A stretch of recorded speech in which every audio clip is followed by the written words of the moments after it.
8 things to try in Jakarta, Indonesia. Let's go.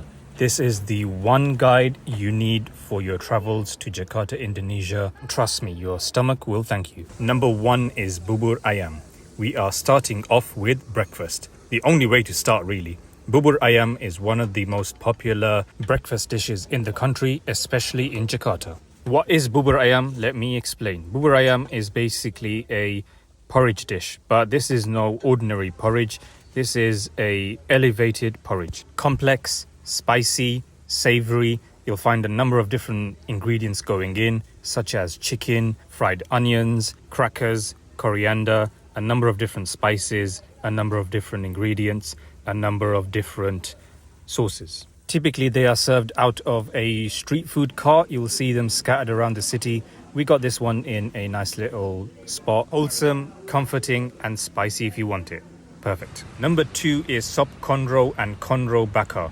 This eventually turned out to be one of our favorite dishes in the country. The foundation for both of these dishes are giant beef ribs. Giant beef ribs is something that is a critical part of both these dishes, Sop Konro and Conro Baka. Let's start talking about Conro Baka first, because that's my personal favorite. Conro Baka are those giant beef ribs that are grilled on this grill. They get coated in a number of different spices, a number of different sauces, and then finally finished off with the satay sauce that you commonly find on those chicken, lamb and beef skewers in this part of the world. That same sauce, that same peanut sweet sauce that goes over those kebabs are found on top of these giant beef ribs. The combo, I know it sounds mouth-watering. Don't lie to me. And you know what? They were amazingly mouth-watering. The other must-try dish here is Sop Konro. Sop Konro is actually the original dish, the dish that is dated back many years. This is the most authentic one. Conro Baka, the one I introduced first, is more of an innovative version of this, but Sop Konro is the original dish, Indonesian dish that you'd find here. It's the same giant beef ribs, but in a soup version. The soup is aromatic, the soup is heartwarming, and the soup is definitely comforting. Here is Sop Konro being served to us, and here is the Conro Baka with smothered loads of that sauce, that satay sauce, that famous satay sauce, and you also get an extra bowl of that broth that goes on top. We ordered rice with it and sweet iced tea, which is a staple in this part of the world. These are 2 dishes that you must try when you're in Indonesia. They're very unique. I hadn't even heard of them before I came to the country. Definitely a must try. Definitely something you can't leave the country without trying. Both splendid. And like I said, they ended up being my favorite dishes, especially this Conro Baka. This ended up being one of our favorite dishes of the whole trip. The Sop Konro was delicious too. However, I think it lacked that grilled flavor that I liked from the Conro Baka. It was a bit more earthy, a bit more soupy, which maybe some of you might prefer, but I liked my beef rib smothered in that sauce. Number 3 needs to come with a health warning. Trust me, you'll know what I mean by the end of this part. Number 3 is Murtabak. You can get 2 types, Murtabak Manis and Murtabak Telor, I think the savory one is called. Murtabak Manis is the sweet one. That's the one I want to highlight here. This is basically, they translate it loosely as being a filled pancake. It's more than a pancake, it's a lot thicker, a lot more dense than a traditional pancake from what you think of, as you can see here. So I would probably describe it as a filled crumpet. It's got more crumpet-like features and a texture, as you can see. It is smothered, absolutely smothered, probably illegally smothered with the amount of butter. And that's not the final coating of butter that this gets. Then you get a variety of choices. The most traditional combination, wait for it, the most traditional combination is cheese and chocolate. This might sound strange to you, but just trust me on this one. Trust me on this one. No one has ever tried cheese and chocolate on this murtabak and regretted it. Try it, enjoy it, and let it just become the best dessert, one of the best desserts that you have ever tasted, because that's exactly what happened with us. We also added some peanuts to this combination, and then it gets folded up, and then you've guessed it, here is the final coating of that glorious butter. Yeah, it absolutely gets drenched in that butter. Anyway, it all adds to the deliciousness and probably the unhealthiness as well.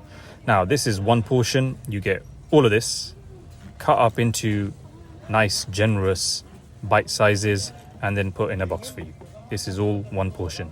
We ordered the small portion and we ended up getting a lot. I think it was about half of this.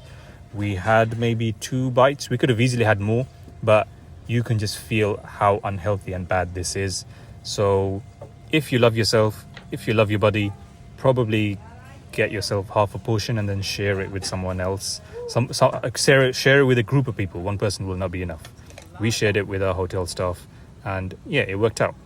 The Murtabak, which is the savory version, this one's like a filled flatbread kind of thing, and you can get again a variety of different fillings. The most popular one is probably egg, so it's like an omelette that gets wrapped in this kind of a wrapping, and it's good. Some people prefer this, but I mean the most famous one is the sweet one. So if you're coming here, you absolutely have to try the sweet one, of course.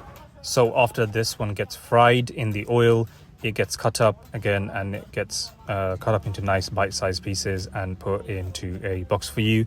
I mean, I guess combine both of them, get one of each, and it makes for a decent meal. You've got your savory and you've got your sweet. Not bad, really, I have to say.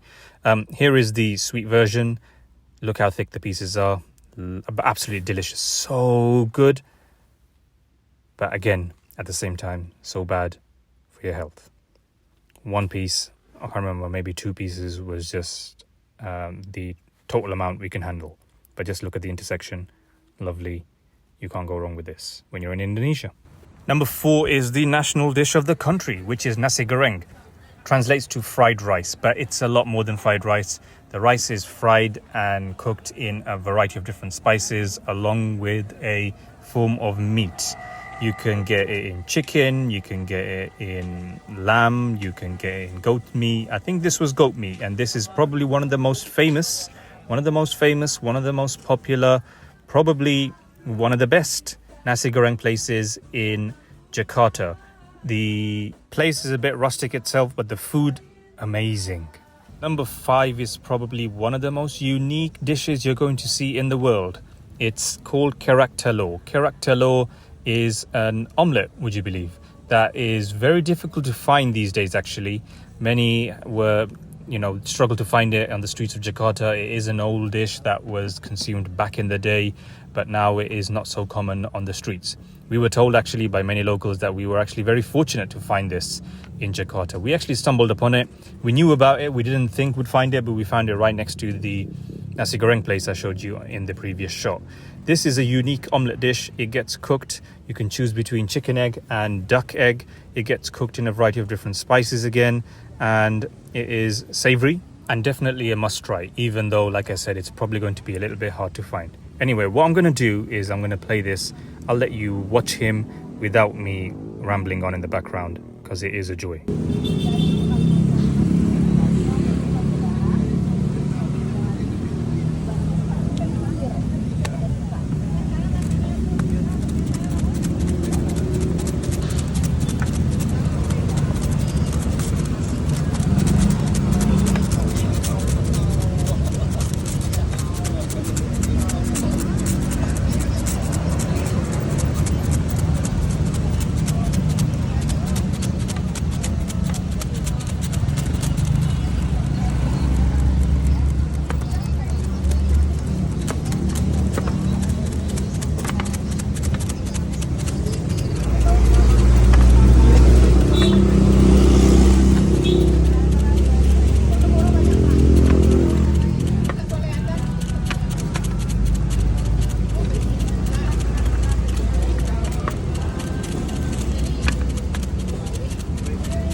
Right, now on to Nasi Padang. Every country and city that we've been to in this part of the world, they all have their own nasi versions.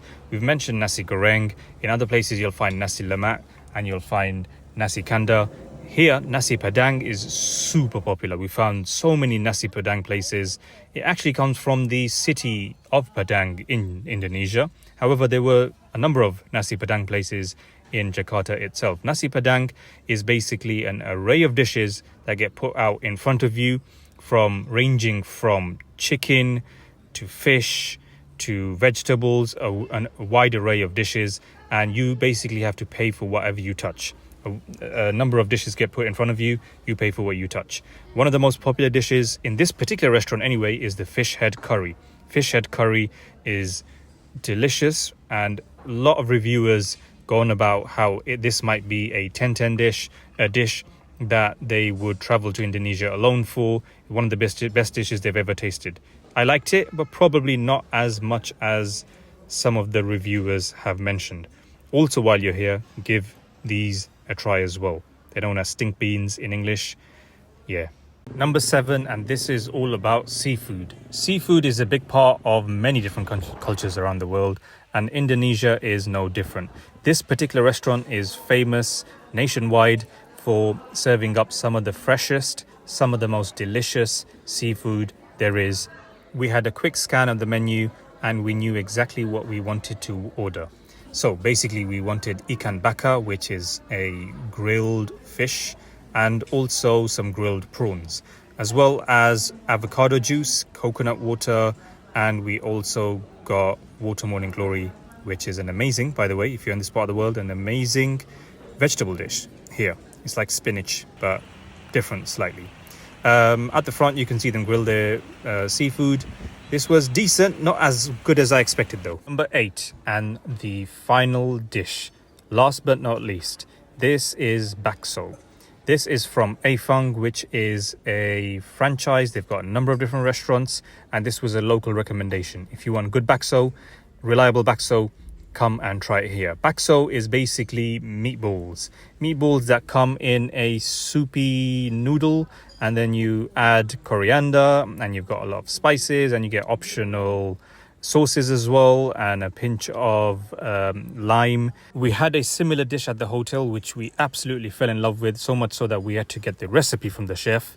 This, unfortunately, we couldn't try in the city, but we managed to squeeze it in on our way out of the city at the airport, because Afang, they even have a branch at the airport. A definite must try, don't miss it.